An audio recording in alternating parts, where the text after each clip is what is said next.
We see in the media every day that corporates are buying land in Moree, and I myself thought that corporates were the dominating force up there. But when you look at these stats, you see that it is actually the farmer to farmer that's actually producing the most transactions. So what do we see? That corporates do not appear to have had any distortionary effect on rural land values. The third case study is mining investment in Gunnedah. Miners have an ability to value add the product and don't rely on agricultural returns. Over the past 5 to 7 years, we've seen limited transactional activity for miners in particular, but over this period we've seen a steady increase of 6.72%, which is in line with other areas such as Moree, which I showed earlier. What we do see, the blue line here at the end, here I think that's 2006 there, and it finishes in 2010. I've overlain the mean land values for mining transactions, which, while it was short-lived, shows that the mean value for mining transactions was well above that of the market, and the actual trend from 2008 to 2009 was very sharp, even on the rest of the market. So we saw that whilst mining investment was only short-lived, it did play a short-term role in inflating land values, but this was not maintained. So looking at some different forms of foreign investment, an historic one, the Esperance Land and Development Company in Western Australia. In 1912, the area was originally opened up, the Esperance Sand Plain was opened up for farming, and by 1935, almost 75 or more than 75% of farmers had exited the market because it was not profitable. In 1950, the Western Australian government saw the potential of the sand plain and planted the first crops, and a research station was built to monitor this. In the 1960s, a joint venture agreement was signed between a consortium of American investors and the Western Australian government. They developed almost 1.5 million acres of land, which we now see as some of the most productive farmland in the country. They spent approximately $63 million through this period, which is quite substantial in that time. What have we seen since then? That almost all of this land has been sold back to local interests, possibly with the exception of a few foreign owners in there. And I thought that I come across this image of a front gate that one of our colleagues drove past not that long ago. I thought it was pretty typical of a Texan investment in America. You know, they just tend to overdo everything. So I thought it was fairly topical to sort of show that the kind of American investment in the West, and it still does exist over there, but there doesn't seem to be any distortion whatsoever. Now I think the guys at McGrath Nicol have probably quizzed me on a few of these questions, talking about Cubby Station. But what we see with Cubby Station, as I'm sure you're all aware, that it was a property that had raised significant, or gone into significant debts that it was not able to trade out of at the time, and there was no local entity with the horsepower to purchase such a large asset. So what foreign investment has allowed us to do in this instance is find a buyer for Cubby Station.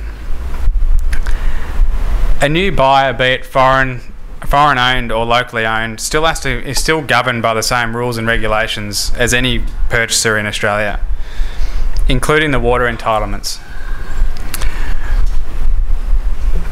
What we do see is that foreign investment provides a significant boost to the local economy and also the national economy in terms of GDP growth and contribution of cotton to the market. It ensures the property can continue to produce into the future, and we maintain the condition of these assets. In some ways, it's similar to the Esperance Land and Development Company, that we've seen foreign investment come, and we never know that in 30 years the Chinese might decide to sell Cubby back to local interests, if in fact that's what happens. Foreign investment has existed for a long time. We've seen it come and go in the north, in the west. Now we're looking at it in Queensland, and I suspect that we've, in the past, it's helped develop our land and provided a boost to the Australian economy, and I can see this continuing into the future.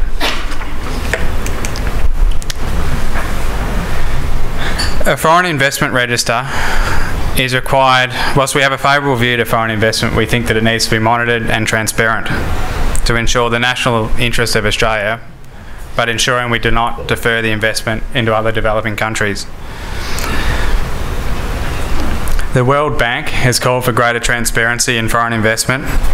France has an organisation known as SAFER that monitors all transactions, be it local or foreign, and encourages transactions to local buyers. And Argentina passed laws in 2011 to restrict foreign investment. Brazil had a similar strategy and suspended all transactions in 2010. Australia can potentially build off this restrictive policy. A way of increasing transparency is most likely the establishment of a state register, monitoring the use of the land and enforcing it upon settlement, and making sure we maintain the ownership, well, not necessarily maintain, but we monitor the ownership and control of specialised facilities such as ports, dairies, abattoirs, facilities that allow us to evaluate our product, as that is often what bears a greater risk to our national interest than the farmland itself. So what might a register contain? The name and details of a purchaser, including their principal place of business, a purchase price and an appropriate apportionment so we can actually track the value of the land, the water, the cattle, plant and equipment, the productive capacity of the land to see whether they're actually increasing it or whether they're letting our land deteriorate, and the ownership structure to ensure that we can maintain knowledge of who's actually buying the land, whether there's an umbrella company with 10 different entities underneath it. I think it's important to know that, and also a business plan to ensure what they actually want to do with the produce. Are they buying the property as a hedge against inflation? Are they buying it to export the product back to their destination country? And also a review to ensure that we can keep track of where this investment's going. So summing up, I'd just like to leave you with a few key points to take away from my talk. Land values have historically been linked to commodities and inflation, and we see this as possibly being the next driver in value, is either commodities or inflation. Tax-driven incentives can create a two-tiered market, as we saw with MIS. Corporate investment does not drive land values up. Foreign investment should be encouraged with guidance and an established register, and be informed and keep an open mind to all agricultural investment, as agriculture is the key to our future. I thought a good way to finish was possibly to ask a question back to the audience rather than being bombarded with the questions myself, and I'm not sure if anyone's got a thought on this, but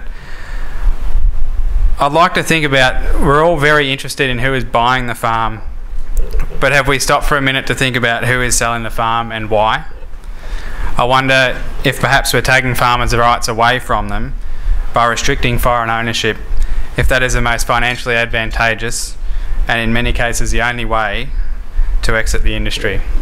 So I think that's a good note to finish on, and I welcome any questions if there's any. Thank you.